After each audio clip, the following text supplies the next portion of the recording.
መጽሐፍ ቅዱስና የትርጓሜ ስልቱ የሚል ቆንጆ መጽሐፍ አለ ምኒልክ አስፋው የጻፈው በአማርኛ እዛ ላይ ጥሩ ምሳሌ ሰጥቶናል እና እሱ ምሳሌ ቢሰጣችሁ ደስ ይለኛል አንድ ሰው እስካሁን የተባለውን ነገር በጥሩ ምሳሌ ገልጾታል ይላል እኚህ ሰው መጽሐፍ ቅዱስን በቴሌስኮፕ ክርስቶስን ደግሞ በማይክሮስኮፕ ልንመስለው እንችላለን ይላሉ ቴሌስኮፕ ሩቁን አቅርቦ እንደሚያሳየን ሁሉ መጽሐፍ ቅዱስ እግዚአብሔርን አቅርቦ ያሳያል ማይክሮስኮፕ ረቂቁን አጉልቶ እንደሚያሳይ ሁሉ ክርስቶስ ደግሞ እግዚአብሔርን አጉልቶ ያሳየናል ይገርመኛል እግዚአብሔር ራሱ ይገለጣ ስለዚህ መጽሐፍ ቅዱስ ቀረብ አረጋልን እንደምን እንደ ቴሌስኮፕ ክርስቶስ ደግሞ እንደ ማይክሮስኮፕ ምን አረጋልን አጎላል እግዚአብሔር በመጽሐፍ ቅዱስ አማካኝነት ቅርብ ነው በክርስቶስ አማካኝነት ደግሞ እጅግ ጉልህ ነው በክርስቶስ ተሰጎት እግዚአብሔር ከመቅረብ አልፎ ጉልህ ሆነ ከመታወቅ አልፎ ተጨበጠ ይህ ነው መገለጥ ብሎ ይዘጋል በጣም ነው ይደርኩት እግዚአብሔር ከመታወቅ ያልፋል እግዚአብሔር በጣም ንጡቅ በጣም ትራንሴንድ ያደረገ በጣም ትልቅ አምላክ ይሄ ትልቅ አምላክ ግን ደስ የሚለው እናውቀው ዘንድ ስለሚሻ ራሱን ገልጧል እግዚአብሔር ራሱን የገለጠ አምላክ ነው በነገራችን ላይ እግዚአብሔር ራሱን ባይገልጥ እግዚአብሔርን ማወቅ አንችልም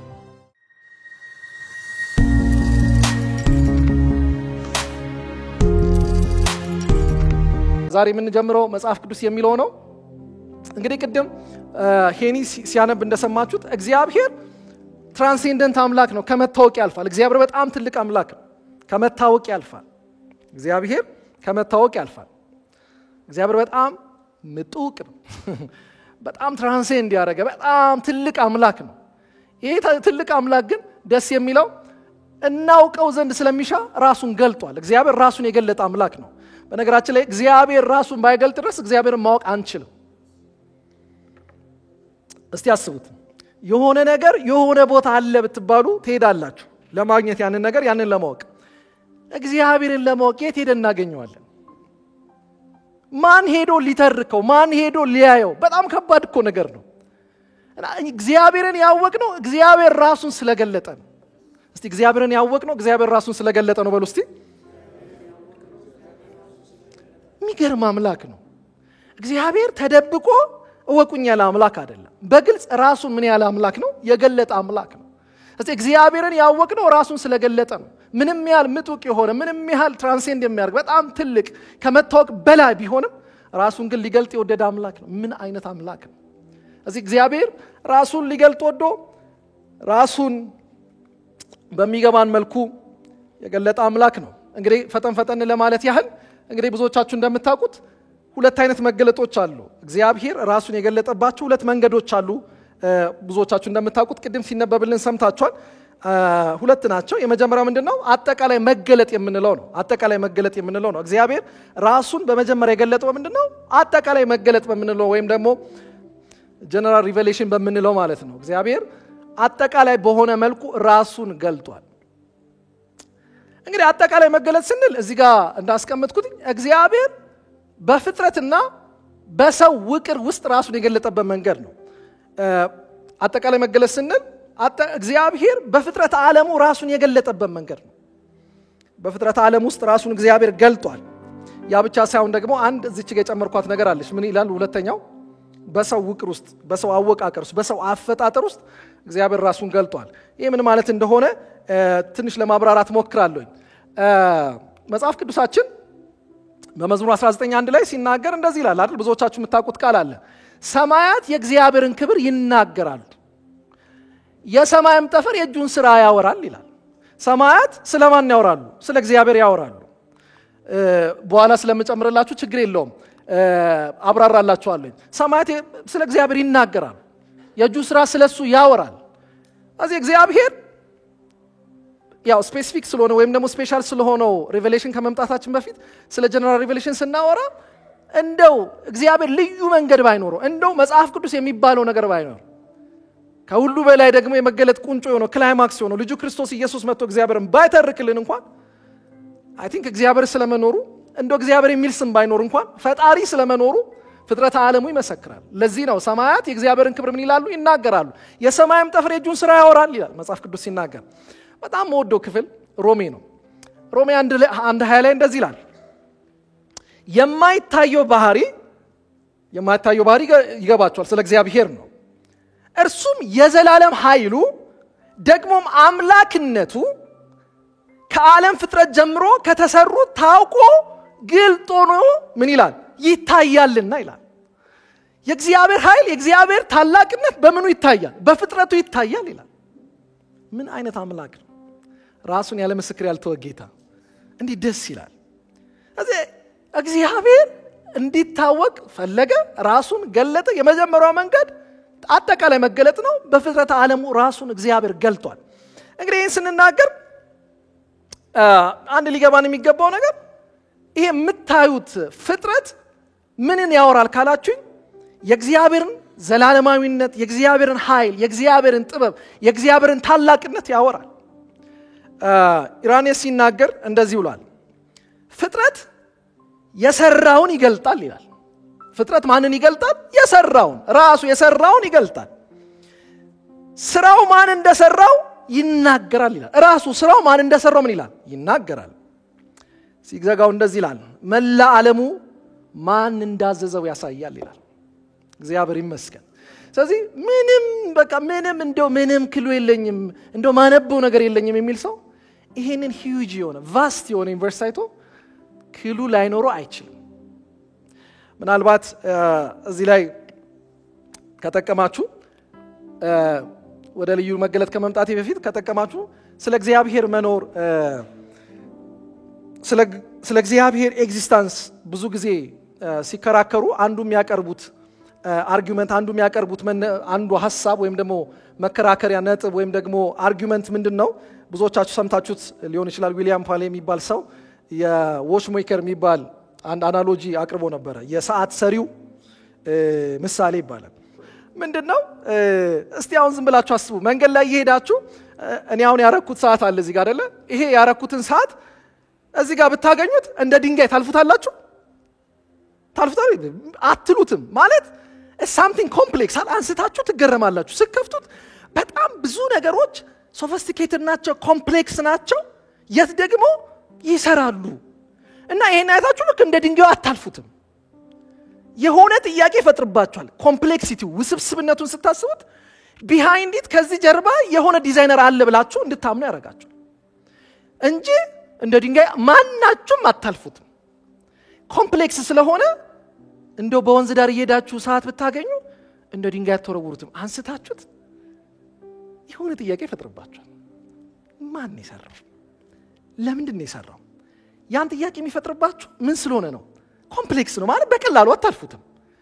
ብዙ ነገሮች ውስጡ ስከፍቱ ብዙ ነገሮች ተደማምረውና ተዋቅረው አንድ ነገር ሲሰሩ ስታዩ መቼም ማስተዋላችሁ ካልተወሰደ ጥያቄ ይፈጥርባችኋል። ይሄን ለምንድን ነው የሚያነሱት? ከየትኛውም ኮምፕሌክስ ከሆነ ዲዛይን በስተጀርባ አንድ ምጡቅ የሆነ ዲዛይነር አለ ብለው ያስባሉ። እንዲሁ በአጋጣሚ ሊሆን አይችልም። ያ ኮምፕሌክሲቲ፣ ያ ውስብስብነት፣ ያ በጣም ረቂቅነት አንድ ምጡቅ የሆነ የሚገርም ዲዛይነር ከጀርባው እንዳለ ያሳያል ብለው ያስባሉ። ዩኒቨርሲቲ ስታዩ እንደዛ እንድትሉ ያረጋል እኮ ማለት ኮምፕሌክሲቲ ይገርማል። እንደው ዳታ ተሳስቻለሁ እንጂ በሰው ዲኤንኤ ውስጥ ያለውን ዲኮድድ የሆነውን ነገር ከተሳሳትኩኝ ታርሙኛላችሁ። ምናልባት ያነበብኩትን ነው ማወራችሁ። ዲኮድድ የሆነው ነገር ቢጻፍ በመጽሐፍ ይላል 10 ሚሊዮን መጽሐፍቶችን የያዘ አንድ ትልቅ ላይብረሪ ይሆናል ይላሉ። ካን ዩ ኢማጂን? በሰው አእምሮ ውስጥ ያለ ምን አይነት ማለት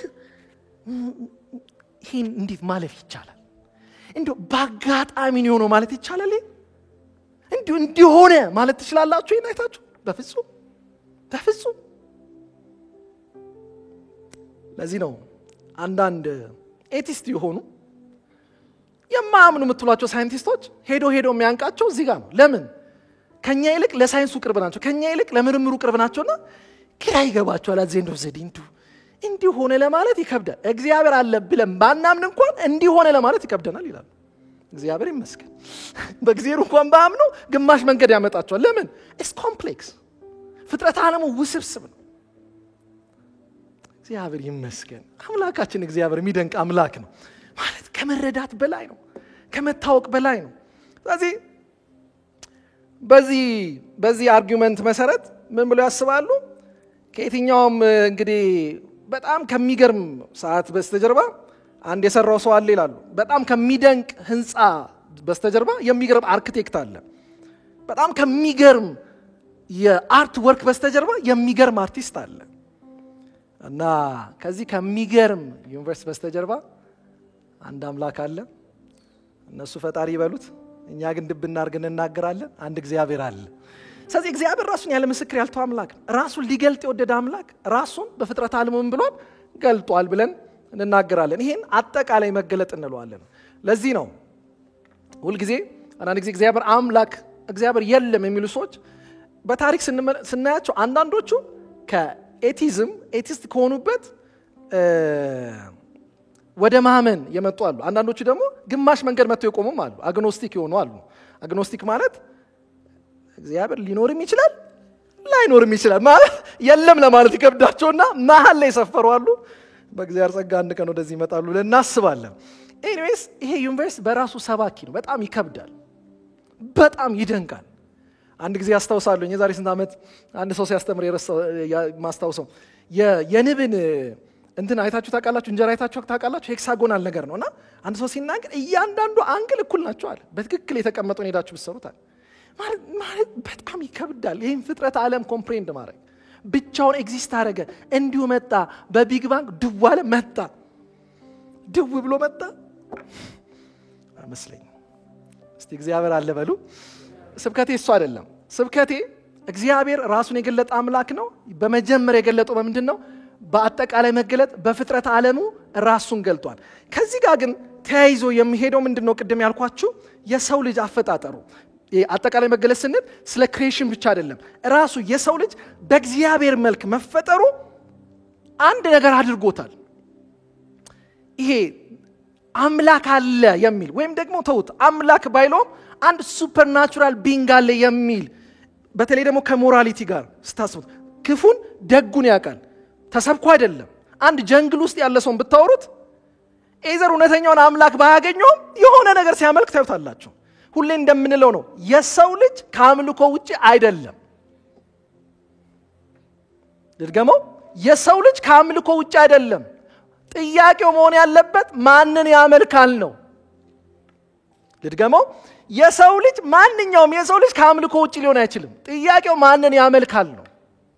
ኤዘር የተፈጠረ ፍጥረትን ሊያመልክ ይችላል፣ ምናልባት ራሱን ሊያመልክ ይችላል፣ ምናልባት እግዚአብሔር የለም የሚለውንም ሊያመልክ ይችላል። ማንም ግን ከአምልኮ ውጪ አይደለም። እዚህ የሰው ልጅ በራሱ አፈጣጠሩ ለእንደዚህ አይነት ቴንደንሲ ያለው ሱፐርናቹራል ቢንግ ለሚለው ይሄ በተለይ ደግሞ ሞራሊቲ ስለጠው ክፉን ደጉን ስለሚያውቅ የሆነ በውስጡ ያ ነገር አለው። ስለዚህ ፍጥረት ዓለሙ ብቻ ሲሆን የኛ የሰው ልጆች አፈጣጠር በራሱ እንደዚህ ያደርገናል። ይሄን ከየት አመጣው? ሮሜ ምዕራፍ 2 ከቁጥር 14 እስከ 15 እንደዚህ ይላል። ሕግ የሌላቸው አሕዛብ ሰምታችሁኛል? ምን የሌላቸው? ሕግ ሲል ይገባቸዋል አይደለ? ምናልባት ጳውሎስ እንግዲህ በሮሜ ኮንቴክስት ሲያወራ ስለ አይሁድ ቀጥሎ ስለሚያወራ ስለ ሕጉ ስለተጻፈው ነው እያወራ ያለው። ሕግ የሌላቸው አሕዛብ ሕግ የሚያዘውን ነገር በተፈጥሮ ሲያደርጉ፣ ሕግ እኮ የላቸው ምንም የተጻፈ እጃቸው ላይ የለም፣ ግን እንዴት ያደርጉታል?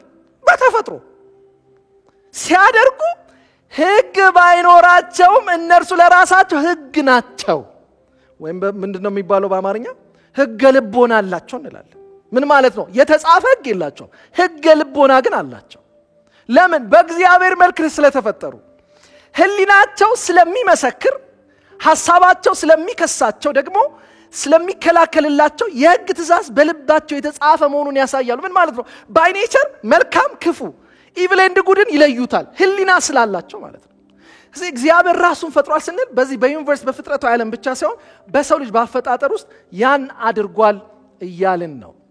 እንግዲህ እየተደረደርን ነው ወደ ትምህርታችን። ሁለተኛው እንግዲህ ብዙዎቻችሁ የምታውቁት ልዩ መገለጥ ወይም ስፔሻል ሪቨሌሽን የምንለው ነው። ስለ መጽሐፍ ቅዱስ ለማውራት ይህን ሁሉ የመጣ ነው።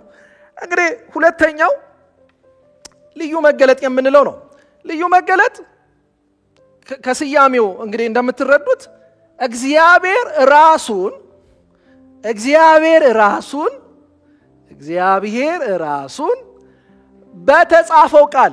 በተጻፈው ቃል ስንል ምን ነው? መጽሐፍ ቅዱስ በቅንፍ አስቀምጫለሁ። መጽሐፍ ቅዱስ እና በተሰገወው ቃል ማለትም ስጋ የሆነው ቃል ወይም ደግሞ በዮሐንስ 1:14 መሰረት ቃልም ስጋ ሆነ ራሱን የገለጠበት መንገድ ነው። በተጻፈው ቃልና ኢንካርኔትድ በሆነው ወይም ደግሞ በኢየሱስ ክርስቶስ ራሱ ምን ብሏል? እግዚአብሔር ገልጧል። ይሄን ልዩ መገለጥ እንለዋለን። እንግዲህ ስለዚህ ስናወራ አንድ ነገር እንዲገባችሁ ፈልጋለሁኝ። አጠቃላይ መገለጥ ቅድም እንዳልኳችሁ የተብራራ መገለጥ አይደለም። አጠቃላይ መገለጥ የተብራራ መገለጥ አለ። ምን ማለት ነው? ፈጣሪ እንዳለ ይነግረናል እንጂ እግዚአብሔር ማን ነው? የእግዚአብሔር ፈቃድ ምንድነው? የእግዚአብሔር ባህሪ ምንድነው? ይነግራችኋል። እንዴ ሰማይ ነታችሁት ሰማይ አንድ ነገር ይላችኋል። ትልቅ አምላክ አለ ይላችኋል። አሜን። ከዛ ያለፈ ነገር ግን ሊነግራችሁ አይችልም። የተብራራ አይደለም። አጠቃላይ መገለጥ የተብራራ አይደለም። ጀነራል በሆነ መልኩ ስለ እግዚአብሔር ያወራችኋል እንጂ የእግዚአብሔር ፈቃድ፣ የእግዚአብሔር ሐሳብ፣ እግዚአብሔር ማን ነው ምናምን የሚሉትን አያወራም። ልዩ መገለጥ ያልነው ለዛ ነው። ልዩ መገለጥ የእግዚአብሔር ፈቃድ፣ እግዚአብሔር ማን ነው የሚለውን በትክክል አብራርቶ የሚያስቀምልን ይሄኛው መገለጥ ነው። መጽሐፍ ቅዱሳችን ሲናገር ትዝ ካላችሁ በዕብራውያን 1 ከቁጥር 1 እስከ 2 ላይ ዕብራውያን ምዕራፍ 1 ላይ እንደዚህ ብሎ ይናገራል። እግዚአብሔር ምን ይላል? በልዩ ልዩ መንገድ ምን አለ? እግዚአብሔር ከጥንት ጀምሮ በተለያየ ጊዜና በልዩ ልዩ መንገድ በነቢያት በኩል ለአባቶቻችን ተናግሮ ይላል። እግዚአብሔር በልዩ መንገድ ምን ብሎናል? ተናግሮናል። በዚህ መጨረሻ ዘመን ግን ሁሉን ወራሽ ባደረገውና ዓለማትን በፈጠረበት በልጁ ለኛ ምን አለ? ተናገረን ይላል። ስለዚህ እግዚአብሔር አንደኛ በቃሉ በተጻፈው ቃል ተናግሮናል። ግን የመገለጥ ክላይማክስ ቁንጮ የምንለው ደግሞ ማን ነው? ልጁ ክርስቶስ ኢየሱስ ነው። ከዛ በኋላ መገለጥ የለም። አሜን ትላላችሁ? የመጨረሻው መገለጥ ኢየሱስ ነው። ስለዚህ እግዚአብሔር ራሱን የገለጠበት መንገድ ዩኒቨርሱ ብቻ ሳይሆን አጠቃላይ መገለጥ ብቻ ሳይሆን ሁለተኛውና ዋናው የምናነሳው ምንድነው? ልዩ መገለጥ ነው። እሱ ማን ነው? ልጁ ክርስቶስ ኢየሱስ ነው። ግን ከሱ ጋር ደግሞ አያይዞ እግዚአብሔር ራሱን በምኑ ገልጧል? በቃሉ ገልጧል። ስለዚህ ስለ መጽሐፍ ቅዱስ ስናወራ መጽሐፍ ቅዱስ እግዚአብሔር ራሱን የገለጠበት ምንድነው? ስፔሻል የሆነ መንገድ ነው። ልዩ መገለጥ ነው። ፈቃዱን ያሳወቀበት፣ ማን እንደሆነ የገለጠበት፣ እግዚአብሔር ማን ነው የሚለን የእግዚአብሔር ቃል ነው። ግን ደግሞ ከሁሉ በላይ ደግሞ የተረከው ማን ነው? ልጁ ክርስቶስ ኢየሱስ ነው። ስሙ ይባረክ። እግዚአብሔር ማን ነው ብለን ግራ እንዳይገባን፣ እግዚአብሔር የቱ ነው ብለን ግራ እንዳይገባን፣ አዎ እግዚአብሔር በቃሉ ተናግሮናል። እግዚአብሔር ከቃሉ ባለፈ ደግሞ ቃሉ ራሱ ስጋ ለብሶ በመካከላችን ምን አለ? አደረ። ኢየሱስ ክርስቶስ እግዚአብሔርን ተረከው። አንድ ሰው ያስቀመጠውን እዚህ ጋር በሰጣችሁ ደስ ይለኛል። መጽሐፍ ቅዱስና የትርጓሜ ስልቱ የሚል ቆንጆ መጽሐፍ አለ። ምኒልክ አስፋው የጻፈው በአማርኛ። እዛ ላይ ጥሩ ምሳሌ ሰጥቶናል እና እሱ ምሳሌ በሰጣችሁ ደስ ይለኛል። እንዴት አድርጎ መሰለው? መጽሐፍ ቅዱስን በቴሌስኮፕ መጽሐፍ ቅዱስን በምን በቴሌስኮፕ አደረገውና ክርስቶስን ደግሞ በማይክሮስኮፕ መጽሐፍ ቅዱስን በምን በቴሌስኮፕ ክርስቶስን በምን በማይክሮስኮፕ ብሎ አስቀመጠውና ቃል በቃል ላንብብላችሁ። አንድ ሰው እስካሁን የተባለውን ነገር በጥሩ ምሳሌ ገልጾታል ይላል። እኚህ ሰው መጽሐፍ ቅዱስን በቴሌስኮፕ ክርስቶስን ደግሞ በማይክሮስኮፕ ልንመስለው እንችላለን ይላሉ። ቴሌስኮፕ ሩቁን አቅርቦ እንደሚያሳየን ሁሉ መጽሐፍ ቅዱስ እግዚአብሔርን አቅርቦ ያሳየናል አይደል? ሩቅ የመሰለውን ይሄ ምጡቅ የሆነውን አምላክ እዛ ነው ያለውን አምላክ ምን አለን? ወደኛ አቀረበልን። ምን? መጽሐፍ ቅዱስ። ማይክሮስኮፕ ረቂቁን አጉልቶ እንደሚያሳይ ሁሉ ክርስቶስ ደግሞ እግዚአብሔርን አጉልቶ ያሳየናል። መጽሐፍ ቅዱስ አቅርቦ ያሳየን፣ ኢየሱስ ደግሞ ምን አድርጎ አጉልቶ ያሳየን። ምን አይነት አምላክ ነው? እኔ እናንተ አትደነቁም? አሁን እናንተ ጋር አይደለም ያሉት። እውነት ይገርመኛል። እግዚአብሔር ራሱን የገለጠ አምላክ እዚህ መጽሐፍ ቅዱስ ቀረብ አደረገልን። እንደምን? እንደ ቴሌስኮፕ። ክርስቶስ ደግሞ እንደ ማይክሮስኮፕ ምን አደረገልን? አጎላልን ይላል። አልጨረስኩም። በነገራችን ላይ አጉልቶ ያሳየናል። እግዚአብሔር በመጽሐፍ ቅዱስ አማካኝነት ቅርብ ነው። በክርስቶስ አማካኝነት ደግሞ እጅግ ጉልህ ነው። በክርስቶስ ተሰጎት፣ ቅድም እንዳልኳችሁ ተሰጎት ማለት ኢንካርኔሽን ምን በመሆን ቃል ስጋ ሲሆን እግዚአብሔር ከመቅረብ አልፎ ጉልህ ሆነ፣ ከመታወቅ አልፎ ተጨበጠ። ይህ ነው መገለጥ ብሎ ይዘጋል። በጣም ነው የወደድኩትና ደስ አይልም? እግዚአብሔር ተጨበጠ፣ በቃ አጎላው፣ ዳሰስ ነው፣ ነካ ነው፣ እኛ መሃል ኖረ። ስሙ ይባረክ። ሃሌሉያ። ደስ አይልም? በመጽሐፍ ቅዱስ አዎ እግዚአብሔርን አቅርቦልናል። መጽሐፍ ቅዱስ ማን ነው የሚሉን አሳይቶናል። ኢየሱስ ግን ተረከው፣ እግዚአብሔርን ተረከው። እግዚአብሔር ማን ነው ስንል ይሄው ኢየሱስን እዩት። ስለዚህ አቀረበልን። ኢየሱስ ደግሞ ምን አለልን? አጎላልን። በክርስቶስ ኢየሱስ እግዚአብሔር ምን አለው? ጨበጥ ነው።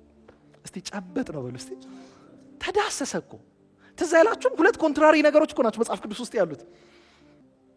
እንዳትናገረን በቃ ሙሴ እግዚአብሔር እንዳይናገረን በቃ ፈሩ።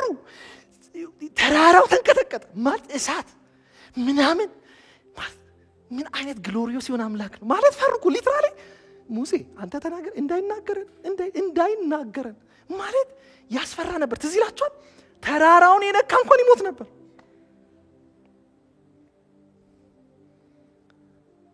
እንዴት ነካ ነው? ያንን አምላክ እንዴት ነካ? እኔ እኮ ግራ የሚገባኝ በጣም የሚያስደንቀኝ ያን አምላክ ነካ ነው። አብሮን ዋለ፣ በእኛ መካከል አደረ። ስሙ ይባረክ። አይገርምም? እኔ በጣም ከሚደንቁኝ የመጽሐፍ ቅዱስ ክፍሎች 19 እና 25 ይገርሙኛል። ዘጸአት 19 እግዚአብሔር በተራራው ሲገለጥ ሲጨስ እሳት ሲሆን ሲያስፈራ ነው የምታዩት። 25 ልክ ቃል ኪዳኑ ሲታተም በደም ሊታተም ሲል አንድ የሆነች ግሊምስ ያሉ የሆነች ውልብታ ነገር አለች። ብዙ ጊዜ ሳውራት ሰሙኛላችሁ። ምኑን አዩት ይላል እግዚአብሔርን? ወይኔ እግሩን አዩት ይላል የዛን ቀን። እና እግዚአብሔርን ማየት አይችሉም፣ ግን የእግዚአብሔርን ነገር አዩ። ምን ማለት ነው ታውቃላችሁ? አብሯቸው ፌሎሺፕ ሊያደርግ ግን ሙሉ ማንነቱን መግለጥ አልቻለም። በእኛ መሃል ግን ኢየሱስ ገለጠ። ሲያመን አብረን ሆንን። እግር ብቻ አይደለም ያየነው፣ ከርቀት እግር አይደለም ያየነው። ወይኔ እናንተ ክብርን አታመጡ ለዚህ ጌታ ማለት የእግዚአብሔር ሙሉ መገለጥ የእግዚአብሔር ልጅ ኢየሱስ ነው። ክብር ለስሙ ይሁን። እዚህ ወዳጆች እግዚአብሔር ራሱን የገለጠ አምላክ ነው። በምን ገልጧል? በአጠቃላይ መገለጥ በፍጥረት ዓለሙ በሰው ሕሊና ውስጥ ራሱን ገልጧል። ልዩ በሆነ መገለጥ ደግሞ እግዚአብሔር በተጻፈው ቃል በመጽሐፍ ቅዱስ ቃልም ሥጋ ሆነ እንደሚል ደግሞ በክርስቶስ ኢየሱስ ራሱ ምን ብሏል? ገልጧል ማለት ነው። ይሄ ልዩ መንገድ ነው እንላለን። ስለዚህ አንደኛው እግዚአብሔር ራሱን የገለጠበት ልዩ መንገድ ምንድነው? መጽሐፍ ቅዱስ ነው። መጽሐፍ ቅዱስ በጣም የልጅነት ዲፊኒሽን ነው። እዚህ ጋር አስቀመጥኩትኝ። ወደ ልጅነት ልመልስላችሁ። መጽሐፍ ቅዱስ የእግዚአብሔር ቃል ነው። አልተባላችሁም? ሳንዴ ስኩል ፊኑ እንደሱ አልተማር የእግዚአብሔር ቃል ነው ምናምን ብለናል። በቃ እሷን ነው ዛሬ የምንማረው። የተሻለ መገለጥ የለኝም። እኔም ያለኝ መገለጥ መጽሐፍ ቅዱስ ምንድነው? እስቲ አንድ ላይ በሉት። እስቲ እንደ ሳንዴ ስኩል እንበለው። መጽሐፍ ቅዱስ ምንድነው? የእግዚአብሔር ቃል ነው። በቃ ሌላ የለንም። መጽሐፍ ቅዱስ ቅዱሳን መጽሐፍት ሁሉ የእግዚአብሔር መንፈስ አለባቸው ይለናል ጢሞቴዎስ ሲናገር። ለማስተማር፣ ለመገሰጽ፣ ለማቅናት፣ በጽድቅ መንገድ ለመምከር ይጠቅማሉ። ይህንን ስለሚመጣበት ዲፊኒሽኑን ሆልድ እናድርገው። ግን እዚህ ጋር የምፈልገው ቅዱሳን መጽሐፍት የሚለውና የእግዚአብሔር መንፈስ ያለባቸው ይላል። ቅዱሳን መጽሐፍ ሲል ስለምንድን ነው የሚያወራው? ስለ መጽሐፍ ቅዱስ ነው የሚያወራው። ያው እናንተ ናችሁ ዛሬ መጽሐፍ ቅዱስ ምናምን የሆነ ስማችሁ ስክሪፕቸርስ ነው የምንለው አይደል? ቅዱሳን መጽሐፍት ነው የሚባሉት። እነሱ ምን አለባቸው? የእግዚአብሔር መንፈስ ያለባቸው ናቸው ይላል። ይሄ ጥሩ ዲፊኒሽን ይሄ ነው። ቅዱሳን መጽሐፍት ምንድናቸው? የእግዚአብሔር መንፈስ ያለባቸው ናቸው። ለማስተማር ይሄ ጥቅማቸውን ነው የሚዘረዝርልን። ለማስተማር፣ ለመገሰጽ፣ ለማቅናት፣ በጽድቅ መንገድ ለመምከር ይጠቅማሉ ይላል። ስለዚህ በጣም የምትወዱትን በጣም ሲምፕል የሆነ ዲፊኒሽን እንደዚህ ማስቀመጥ እንችላለን። መጽሐፍ ቅዱስ የእግዚአብሔር ሰዎች በእግዚአብሔር መንፈስ ተነድተው የጻፉት ቅድም ያስባልኳችሁ የእግዚአብሔር ቃል ነው። ወይም በሌላ አገላለጽ ይህንን እስትንፋሰ እግዚአብሔር እንለዋለን። ምን እንለዋለን? እስትንፋሰ እግዚአብሔር እንለዋለን። እንግዲህ ልመለስ ወደ ቅድሙ ጥቅስ እንመለስ። ምንድነው ያለው? ቅዱሳን መጽሐፍት ምንድናቸው? የእግዚአብሔር መንፈስ ያለባቸው ናቸው። ምን ማለት ነው? እስትንፋሰ እግዚአብሔር ናቸው እያለን ነው። ዛሬ እግዚአብሔር ይረዳናል። እስቲ አሜን በሉ። በጣም የምታውቁት 50 ጊዜ የሰማችሁትም እውነት ቢሆን ስለ ቃሉ ግን እግዚአብሔር ጨምሮብን እንወጣለን። ስለዚህ ምንድናቸው? የእግዚአብሔር መንፈስ ያለባቸው ናቸው። ቅዱሳን መጽሐፍት። ስለዚህ ቅዱሳት መጽሐፍት የሚለውን ላብራራላችሁ። ቅዱሳን መጽሐፍት ሲል እዚህ ጋር በእርግጠኝነት ብዙ ጊዜ አዲስ ኪዳን ላይ ቅዱሳን መጽሐፍት ሲል ስለምንድን ነው የሚያወራው? ስለ ብሉይ ኪዳን ነው የሚያወራው። በዚህ ጊዜ አዲስ ኪዳን ተጽፎ አላለቀም። እሺ ጢሞቴዎስ ላይ ሆኖ ጢሞቴዎስ ላይ ተጽፎ ጢሞቴዎስ መጽሐፍ ቅዱስ ውስጥ አሁን እናንተ እጅ ላይ እንዳለው አይደለም ያለው። በእነዚህ ጊዜ የነበረው ስክሮሎች ነው ያሉት፣ የብሉይ ኪዳን ስክሮሎች፣ የብሉይ ኪዳን መጽሐፍት ናቸው ያለው። ስለዚህ ቅዱሳን መጽሐፍት ሲል በቀጥታ የሚያወራው ስለምንድን ነው? ስለ ብሉይ ኪዳን። ግን አሁን ጥያቄ ያስነሳ እና አዲስ ኪዳንስ?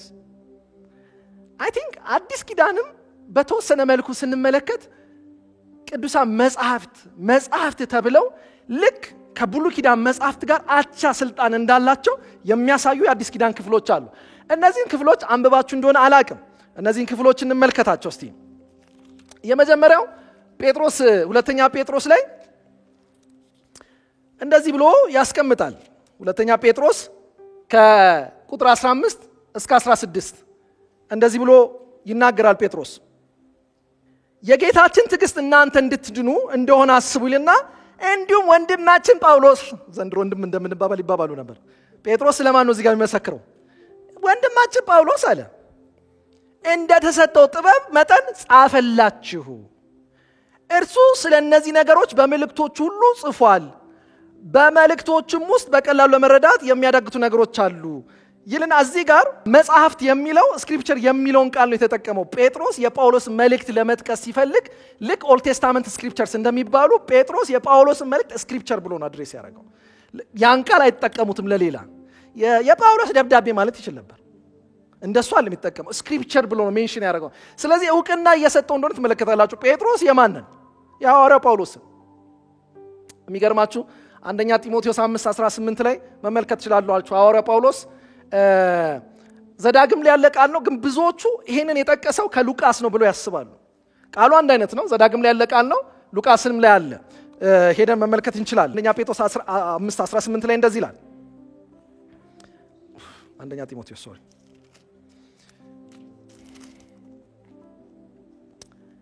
መጽሐፍም ይላል ሲጀምር። ምን መጽሐፍም? ስክሪፕቸር መጽሐፍም እያበረየ ያለውን በሬ አፉን አትሰር ብሎ ይሄን ጥቅስ ይጠቅሳል። መጽሐፍም የሚለው ስክሪፕቸርስ ነው የሚለው። እርግጠኛ ነኝ ይሄ ቃል ዘዳግም ላይ ያለ ነው። ብዙዎቹ ግን የሚስማሙት ይሄንን ጳውሎስ ፕሮባብሊ ከሉቃስ ላይ እንደጠቀሱ ሉቃስ 10:7 ላይ ማን ነው ይሄን ቃል የሚናገረው? ኢየሱስ ክርስቶስ ሲናገር ታያላችሁ። ስለዚህ የአዲስ ኪዳን ጸሐፊዎች የአዲስ ኪዳን መልእክቶችን አፈርም ያደርጋሉ። እንዴት? ከኦልድ ቴስታመንት ጋር ካሉ መጽሐፍት እኩል መጽሐፍት ሲሏቸው ትመለከታላችሁ። ስለዚህ ቅዱሳት መጽሐፍት ተብሎ የተጠቀሱት የትኞቹ ናቸው ካላችሁኝ ጠቅልሉልኝ፣ ሁለቱንም ይይዛል። የብሉይም የአዲስም ኪዳን መጽሐፍቶችን መጽሐፍት ብለን እናምናቸዋለን። ስለዚህ ቅዱሳት መጽሐፍት የእግዚአብሔር መንፈስ አለባቸው ስንል ዳይሬክትሊ ቅዱሳት መጽሐፍት ሲባል ስለ ብሉይ ኪዳን ቢያወራ ግን ደግሞ የአዲስ ኪዳን ጸሐፊዎች የአዲስ ኪዳን መልእክቶችን ምን ብለው አድሬስ አድርገዋል? መጽሐፍት ብለው አድሬስ ያደርጓቸው ትመለከታላችሁ። ስለዚህ እነዚህ ክፍሎች እንዴት የአዲስ ኪዳን ጸሐፊዎች እነዚህን ጽሑፎች በስልጣን ከብሉይ መጽሐፍት ጋር እኩል ሲያደርጋቸው እንመለከታለን። ስለዚህ ቅዱሳት መጽሐፍት ሲባል ነሰሰሊ ብሉይ ኪዳን ብቻ ሳይሆን አዲስ ኪዳንንም መጨመር እንችላለን። ስለዚህ በአጠቃላይ ቅዱሳት መጽሐፍት ስንል ስለምን እያወራን ነው? ስለ መጽሐፍ ቅዱሳችን። ቅዱሳን መጽሐፍት ሲል ሁለቱንም ነው ማለት ነው። ዳይሬክትሊ ስለ ኦልድ ቴስታመንት ቢያወራም የአዲስ ኪዳን መጽሐፎችም ግን መጽሐፍት ተብለው በራሳቸው በሐዋርያቱ አፈርም ሲደረጉ ሲመሰከርላቸው እንመለከታለን። ስለዚህ ቅዱሳት መጽሐፍት ምንድን ናቸው? መጽሐፍ ቅዱስ ምንድን ነው ካልን ቅድም ወዳልነው እንመለስ። የእግዚአብሔር መንፈስ ያለባቸው ወይም ደግሞ እስትንፋሰ እግዚአብሔር ናቸው ብለን እናምናለን። ምን ማለት ነው? የእግዚአብሔር መንፈስ ያለባቸው የሚለውን ቃል እዚህ ጋር ያለውን ግሪክ እንዳታነቡት፣ እንትን ነው የተሳሳተ ነው። ላይክ አይቀበልም፣ ፓወርፖይንቱ አይቀበልም። እኔ እዚህ ጋር ትክክለኛው እዚህ ጋር አለኝ። ትንሽ ለማንበብ ይከብዳል።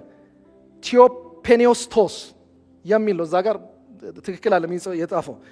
ምን ማለት ነው? ጋድ ብሪዝድ ማለት እስትንፋስ እግዚአብሔር እፍ ያላቸው ኢንስፓየርድ ናቸው፣ የእግዚአብሔር እስትንፋስ አለባቸው ብለን ነው ምናምነው። ስለዚህ የእግዚአብሔር መንፈስ ያለባቸው ናቸው ስንል ምንድነው? የእግዚአብሔር ምን አለባቸው? እስትንፋስ ናቸው። ወይም ባጭሩ እስትንፋስ እግዚአብሔር ምን ማለት ነው? የእግዚአብሔር ንግግር ማለት ነው። መጽሐፍ ቅዱስ የሆነ ድርሰት አይደለም። አንዳንዶች እንደሚያስቡት ኖቭል ነገር አይደለም፣ እንዲሁ ነሽጧቸው የጻፉት አይደለም። እስትንፋስ እግዚአብሔር ነው። እቺ ቃል በጣም ወሳኝ ነች። እስትንፋስ እግዚአብሔር ወይም ደግሞ ያኛውን እንግሊዘኛ መጠቅላላችሁ ጋድ ብሬዝድ የሚለው የእግዚአብሔር እስትንፋስ ያለባቸው ኢንስፓየርድ የሆኑ ቃሎች ናቸው። መጽሐፍ ቅዱስ በጣም የሚገርም መጽሐፍ ነው። እኔ ይደንቀኛል። ሰዓት ለመቆጠብ ያልቀጥል እስትንፋሰ እግዚአብሔር ነው የሚለውን እንግዲህ ከገባን የእግዚአብሔር እስትንፋስ አለባቸው መጽሐፍ ቅዱስ እስትንፋሰ እግዚአብሔር ነው ካልን እንደዚህ ብለን ካመንን ይሄ ምንድነው ኢምፕሊኬሽኑ ይሄ ምንድነው የሚያሳየው ካላችሁ አትሊስት ሁለት ነገሮችን እዚህ ጋር ማንሳት እንችላለን ብዬ አስባለሁ የመጀመሪያው ነገር መጽሐፍ ቅዱስ የእግዚአብሔር ንግግር ወይም ቃል ነው በቃ አለቀ የማንም ልብ ወለድ አይደለም ደስ ስለላችሁ የጻፉት አይደለም የእግዚአብሔር ቃል ነው የእግዚአብሔር ንግግር ነው ማቴዎስ 4:4 እንመልከት ኢየሱስ የተናገረው ነው በጣም ደስ ይላል ኢየሱስም ሰው ከእግዚአብሔር አፍ በሚወጣው ቃል ሁሉ እንጂ በእንጀራ ብቻ አይኖርም ተብሎ ተጽፏል ሲል መለሰለት ስለዚህ ኢየሱስ ምንድነው ያለው ከእግዚአብሔር በሚወጣው ምን ቃል እስትንፋሰ እግዚአብሔር ነው ስንል ምን ማለት ነው መጽሐፍ ቅዱስ የእግዚአብሔር ቃል ነው ይያልን ነው እንዴን እናውቃለን እደግመዋለሁ መጽሐፍ ቅዱስ የእግዚአብሔር ቃል ነው አይ ቆይ ልድገመው አይ የገባን አይመስለኝም መጽሐፍ ቅዱስ የእግዚአብሔር ቃል ነው የዚህ የትልቁ አምላክ የዚህ ምጡቅ የሆነው አምላክ የትልቁ የእግዚአብሔር ምንድነው ቃል ነው ዛሬ አንዳንዶች እንደሚያጣጥሉት አይደለም ስፍራ እንደማይሰጡት እንዳይመስላችሁ የእግዚአብሔር ቃል ነው እስትንፋሰ እግዚአብሔር ነው ስንል ማለት ነው መጽሐፍ ቅዱስ የእግዚአብሔር ቃል የእግዚአብሔር ንግግር ነው ይህ ብቻ አይደለም እስትንፋሰ እግዚአብሔር ነው ስንል ደግሞ ሶርሱንም ነው የሚያሳየው መጽሐፍ ቅዱስ ምንጩ ምንድነው አስቡት እንግዲህ ባይዘው አንድ ሰው አስቆኛል አንድ አርቲክል ላይ እቺ ኢንስፓይሬሽን የምትለው ቃል በዘመነኛ መልኩ እንዳትተረጉሟት አለ ለምን ይሄን ድርሰት ጽፍ ኢንስፓየር ያደርገኝ ይላሉ አለ ሰዎች እና እንደሱ እንዳትተረጉሙት አደረ ይላል መጽሐፍ ቅዱስ ኢንስፓየርድ ነው እንትኖች ልክ ተነሳስቶ ላይ ካላር ኢንስፓየር አድርጓቸው የሆነ ስቶሪ የሆነ ሙቪ አይታችኋል ቤዝድ ኦን ትሩ ስቶሪ ኢንስፓየርድ ባይ ዚስ ስቶሪ ይባላል እንደሱ ማለት አይደለም ኢንስፓይሬሽን እሷን ቃል ወስዳችሁ እንዳትተረጉም አደራ ኢንስፓይሬሽን ስንል እስትንፋሰ እግዚአብሔር ይያል እንጂ ሞቲቬሽን አይደለም ስለዚህ መጽሐፍ ቅዱስ ሶርስ አለው ምን ይያልን ነው ምንም ያህል እንዲጻፍ ሰዎችን ምክንያት ቢሆኑም የመጨረሻው ምንጩ ግን እግዚአብሔር ነው ይያልን ነው የመጽሐፍ ቅዱስ ሶርሱ ምንጩ እግዚአብሔር ነው እግዚአብሔር የዚህን ቃል ክብደት ዛሬ በልባችን ላይ ያትመው እውነት የሆነ ቴዎሎጂካል ነገር አውርቻችሁ ልወጣ አይደለም በቃ ጉጉቴ እሱ አይደለም አፍተሮን ምን ያደርግላችኋል እዚህ ጋር ቢቀር የሆነ ለእግዚአብሔር ቃል ያለ ክብደት ውስጣችን እንዲገባ የእግዚአብሔርን ቃል ቫሉ እንድናረግ ለዚህ ቃል ሲሪየስ እንድንሆን አሁን አንዳንዶች ኮምፕሮማይዝ እንደሚያደርጉት ቃል እኮ ምናምን ይላሉ ወዳጆች ይቅርብን ኤኒዌይስ ወደ ትምህርት ልቀጥል ስለዚህ እስትንፋሰ እግዚአብሔር ነው ስንል ሁለት ነገሮች ያመጣ አንደኛ እግዚአብሔር ቃል ንግግር ነው ይላል ሁለተኛው ሶርሱን ነው የሚያሳየው የእግዚአብሔር ነው ይያለን ከእግዚአብሔር የመጣ ነው ይያለን ነው ምንጩ እግዚአብሔር ነው ይያለን ነው ግን ደግሞ እስትንፋሰ እግዚአብሔር ነው ስንል ደግሞ መሳሳት የሌለብን ሌላኛው ባላንስ ማጣት የሌለበት ነገር ምንድነው ካላችሁኝ ይሄኛው ይመስለኛል ካስቀመጥኩትኝ ኦኬ ጥቅሶቹን ብቻ ነው ያስቀመጥኩኝ ይሄን እነዚህን ጥቅሶች አዘጋጅልን በሌላ መልኩ ግን መጽሐፍ ቅዱስ እስትንፋሰ እግዚአብሔር ነው ስንል ሁለት ነገሮችን ግልጽ ላደርግ ፈልጋለሁ የመጀመሪያው ነገር አንዳንዶች ምን ይመስላችኋል እግዚአብሔር ዲክቴት አደረገ ይያልን አይደለም እንትን በል እሺ ራዮን በሬበል የማበራዮን እያለ እግዚአብሔር ዲክቴት አደረገው ይያልን አይደለም ማለት እግዚአብሔር ቃል በቃል አጻፋቸው ይያልን አይደለም መርሳት የሌለባችሁ ነገር መጽሐፍ ቅዱሳችን ውስጥ ቃል በቃል የተጻፉ ነገሮች አሉ እግዚአብሔር በእነርሱ ያጻጻፍ ዘይቤ ለምሳሌ ሐዋርያው ጳውሎስና የጴጥሮስ ያጻጻፍ ዘይቤ በጣም ይለያያል አዲስ ኪዳን ለሚያጠኑ ሰዎች የሐዋርያው ጳውሎስ በጣም ይለያል በእነሱ ያጻጻፍ ዘይቤ እና ሁኔታ ተጠቅሞ እግዚአብሔር በበላይነት ወይም ደግሞ በእንግሊዝኛው እግዚአብሔር ሱፐር ኢንቴንድ አድርጎታል እግዚአብሔር በበላይነት ተቆጣጥሮት ማስተላለፍ ያለባቸውን መልእክት እንዲያስተላልፉ አድርጓቸዋል ይያልን እንጂ መጽሐፍ ቅዱስ ቃል በቃል አጽፏቸዋል ይያልን አይደለም ቃል በቃል የተጻፈም ነገር መጽሐፍ ቅዱስ ውስጥ አለ ማለት ከኔ ጋር ያለ ሶስቴ አልፈጠንኩማ ፒስ ነው አይደል እሺ ስለዚህ እንደዛ ብትረዷቸው ጥሩ ነው ብያስባለሁ ስለዚህ እግዚአብሔር ሱፐር ኢንቴንድ አድርጎታል ወይም ደግሞ መንፈስ ቅዱስ ሱፐር ኢንቴንድ አድርጎታል ብለንና እግዚአብሔር ሊተላለፍ የፈለገውን መልእክት እንዲተላለፍ ሁሉን ነገር በመንፈሱ ተቆጣጥሮት አጽፏል ይያልን ነው ስለዚህ ለዚህ ጥሩ ማሳያ የሚሆነው ጴጥሮስ ነው አንድ ትንቢት ከእግዚአብሔር የተላኩ ሰዎች በመንፈስ ቅዱስ ተመርተው ተናገሩት እንጂ ከቶ በሰው ፈቃድ የመጣ አይደለም አሁን ትንቢት ሲባል እኔ በጣም እኮ ዘመን ከባድ ነው አሁን ትንቢትም ሲባል ሰራው ጌታ እግዚአብሔር እንዲላል ይመጣላችሁ ትንቢት የሚለው ስለ እግዚአብሔር ቃል ነው እዚህ ጋር ትንቢት የሚለው ስለ እግዚአብሔር ቃል ነው ያወራው ያለው እንጂ ይሄ ጅጭነ የምናመጣውን ትንቢት አይደለም ትንቢት በገዛ ፈቃድ አልመጣም ነው የሚለው ድጋሞ ትንቢት ከእግዚአብሔር የተላኩ ሰዎች በመንፈስ ቅዱስ በመንፈስ ቅዱስ ተመርቶ አሁን ገባችሁ? በምን ተመርተው? በመንፈስ ቅዱስ ተመርቶ ምን አሉ? ተናገሩት እንጂ ከቶ በሰው ፈቃድ የመጣ ይሄው የጸና የትንቢት ቃል አለን። እስቲ አሜን በሉ። ጴጥሮስ መጨረሻ እንደዛ ነው የሚለው። የጸና ምን አለን ይላል? የትንቢት ቃል አለን ይላል። ስለ እግዚአብሔር ቃል ነው የሚያወራው። ስለዚህ ትንቢት ሲል ስለሆነ ስለሚነገር በዚህ ዘመን ስላለው ፕሮፌቲክ ወርድ ምናምን እንደሚባለው አይደለም። ስለ እግዚአብሔር ቃል ነው የሚያወራው። ይሄ በእግዚአብሔር መንፈስ ተነስቶ የጻፉት ነው ይላል። ስለዚህ የእግዚአብሔር ኢንስፓየርድ ወርድ ነው ስንል እስትንፋሰ እግዚአብሔር ነው ስንል ዲክቴት አደረጋቸው ሳይሆን ምን አላቸው? መንፈስ ቅዱስ ተቆጣጥሯቸው ስራውን ተቆጣጥሮ ሊያስተላልፉ የሚገባቸው መልእክት እንዲያስተላልፉ አድርጓቸዋል ብለናል። ሰዎቹ ግን የራሳቸውን እንትን ትተውታል? አልተውትም። በራሳቸው የአጻጻፍ ዘይቤና ሁኔታ እግዚአብሔር ተጠቅሞባቸዋል እያልን ነው። እግዚአብሔር ይመስገን። በነገራችን ላይ መጽሐፍ ቅዱስ በጣም ደስ የሚለው መጽሐፍ መለኮታዊ መጽሐፍ ቢሆንም ሰውኛም መጽሐፍ ነው። እኛ መንደር ያለ መጽሐፍ ነው። ስታነቡት ይገባል። አሜን። በጣም አንዱ መጽሐፍ ቅዱስ እንዲወደድ የሚያደርገው እኮ ነው። እንዲህ ነው የወረደው አንልም እኛ እንዲህ በቃ እንደዛ የሚያመሰው የለም ማለት እንዲህ ነው የወረደው በቃ ብሎ አይደለም። እኛው መንደር ያለ ታሪክ ለምሳሌ የተለያዩ ማቴሪያሎችን ተጠቅመዋል የመጽሐፍ ቅዱስ ጻፊዎች። ለምሳሌ ኢያሱ ላይ ስታነቡ ይህም በአሹራ መጽሐፍ ላይ የሚገኝ ነው ይላል። አሹራ ምንድነው? እኔም አላውቅም። በዛ ዘመን የነበረ መጽሐፍ የታሪክ መጽሐፍ እንደሆነ እናውቃለን። ማለት ኮት ያደርጋሉ፣ ሪሶርስም ተጠቅመዋል። ያ ማለት ምን ማለት ነው እንዴ? ይሄማ ከዚህም ከዛም ቀንጭቦት የጻፉት ነው። ኦልድ ቴስታመንት ይሄ ብሉይ ኪዳን የሚያጠኑ ሰዎች የሚገርማችሁ መጽሐፍ ቅዱስ ውስጥ የሚገኙ አንዳንድ ነገሮችን ትሬስ ያደርጓቸዋል። ትሬስ ያደርጓቸው ጥንታዊ ቅርብ ምስራቅ በሚባለው ዓለም ውስጥ ኮሪሌት የሚደረጉ ብዙ ነገሮች መጽሐፍ ቅዱስ ውስጥ ታገኛላችሁ። ያ ማለት ምን ማለት ነው? አያችሁ፣ መጽሐፍ ቅዱስ እኛ መንደርም ያለ መጽሐፍ ነው። ምን ማለት ነው? በእኛው አውድ የተጻፈ መጽሐፍ ነው። ግን በማን መሪነት? በመንፈስ ቅዱስ መሪነት። አሜን። ታስበቀ የሚገርም መጽሐፍ እኮ ነው። ደስ ሲል ይገባል ስታነበው። በታሪክ ትሬስ ብታደርግ ታገኘዋለህ። አንዳንዱ ታሪክ እንዳትነካው አንባልም እኛ አይደለም። ሂድ አጥናው፣ ትሬስ አድርገው። አርኪኦሎጂካል ፋክቶች ሳፖርት ያደርጓል። የሚታወቁ ታሪኮች ሳፖርት ያደርጓል። ለምን? እኛው መንደርም ያለ መጽሐፍ ነው። መለኮታዊ መጽሐፍ ግን በእኛ መንደር ቋንቋ የተጻፈ መጽሐፍ ነው። ሩቅ የሚመስል አይደለም፣ ቅርብ ነው። ግን ምንድነው ዋናው ሐሳብ? እስትንፋሰ እግዚአብሔር አለበት። በመንፈስ ቅዱስ መሪነትና የበላይ ተቆጣጣሪነት ቅዱሳን ሰዎች ምን ብለውታል? ወይም የእግዚአብሔር ሰዎች እግዚአብሔር ለዚህ የጠራቸው ሰዎች ምን ብለውታል? ጽፈውታል ብለን እናምናለን። የጌታ ስም የተባረከ ይሁን። ሁለተኛው እንደ ታማኝ ወንድም በመቆጥረው በስልዋኖስ አማካኝነት ይህንን አጭር መልእክት ጽፌላችኋለሁ። ምን ብዬላችኋለሁ? ጴጥሮስ የሚለው በሉታ ጽፌላችኋለሁ። ምን ብዬላችኋለሁ? ታስት በቃ እነሱ ያውቁታል። በመንፈስ ቅዱስ መሪነት ቢጽፉትም ማን የጻፈው? እና ጴጥሮስ ነው የጻፉት። ስለዚህ ሁለቱ አይጋጭብንም ልላችሁ ፈልጌ ነው። መለኮታዊ መጽሐፍ መሆኑን የሰውኛውን እንትን አያጠፋብንም እያል ነው። ስለዚህ መጽሐፍ ቅዱስ እስትንፋሰ እግዚአብሔር ነው ስንል በመንፈስ ቅዱስ የበላይ መሪነትና አጋዥነት ተጽፏል፣ ተቆጣጥሮታል ብለን እየተናገርን ነው። ስለዚህ ወዳጆቼ ሐሳቤን እያጠቃለልኩ ልሂድ። እጃችን ላይ ያለው መጽሐፍ ቅዱስ ቀላል ታሪክ ያለው መጽሐፍ አይደለም። ኢንቴንሽናሊ እግዚአብሔር ሰዎችን መርጦ ታሪክን አዋቅሮ ኢቭን ታሪኩ ራሱ ፕሪዘርቭድ ሆኖ በጣም ከሚገርመኝ ነገር የሁሉ ዘመን መጽሐፍ ቅዱስ አለመጥፋቱ።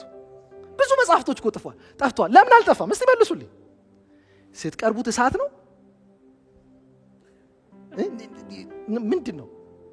ይሲ እግዚአብሔር he's intentional about his word። እግዚአብሔር ታሪክን ኢንቴንሽናሊ ድራይቭ አድርጎት መጽሐፉ ብቻ አይደለም ከመጽሐፉም ባለፈ በዚህ ሁሉ ዘመናት እኛ ጋር እንዲደርስ እግዚአብሔር ይሄንን ቃል እንዴት ፕሮቴክት እንዳደረገው ስታስብ ዛሬ አይደለም ልናጥላለው ምን ያህል ፕሪሺየስ እንደሆነ ይገባናል። ይዛኔ መጽሐፍ ቅዱስ እግዚአብሔር መንፈስ ያለበት መጽሐፍ ነው። በዚህ ባጠቃላይ ደስ ይለኛል ካስቀመጥኩትኝ ዕብራውያን 4:12 በጣም ወደዋለሁ። የእግዚአብሔር ቃል የቱ? ይሄ እስትንፋሰ እግዚአብሔር ያለበት መጽሐፍ ቅዱስ የእግዚአብሔር ቃል ሕያውና የሚሰራ ነው። ሕያውና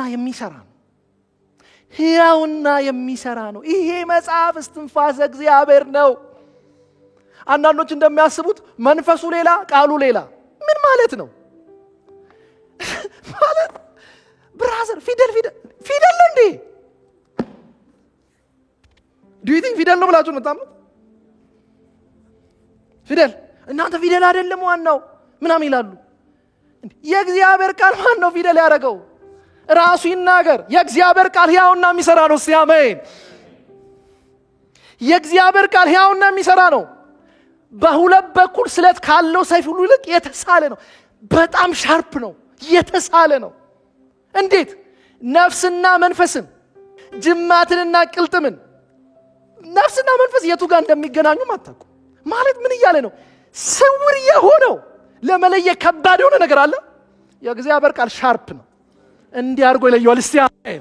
ለምን? የሚሰራ ነው፣ ሕያው ነው። ነገሩ በቀጣይ ሳምንታት ስለምናነሳ ብዙ ስብከቴን ወደዛ አልወስደውም። ጅማትና ቅልጥምን ይላልች እንኳን ትታወቃለች። ጅማትና ቅልጥም በጣም አንድ ላይ አታች የሆኑ ነገሮች ናቸው። እነሱንም ለመለየት ከባድ። እስኪ ላይ ድረስ ዘልቆ ይወጋል፣ የልብንም ሐሳብ ምኞት ይመረምራል። በአጠቃላይ ይሄ ምንድነው ማለት ነው? የእግዚአብሔር ቃል ሕያውና የሚሰራ ነው። ለምን? እስትንፋሰ እግዚአብሔር ነው። የእግዚአብሔር ቃል ምንድነው? እስትንፋሰ እግዚአብሔር ነው። የእግዚአብሔር መንፈስ ያለበት ቃል ነው። እስቲ መጽሐፍ ቅዱሶቻችሁን የያዛችሁ እስቲ አንሱ። ዛሬ ዶክትሪን ምናምናለን ብለን እንድንወጣ አይደለም። አንድ ነገር ልባችን እንዲቀር ፈልጋለሁ። በእውነት ይሄ በእጃችን ያለው ቃል የእግዚአብሔር ቃል ነው። እስትንፋሰ እግዚአብሔር ነው። የእግዚአብሔር መንፈስ ያለበት መጽሐፍ ነው።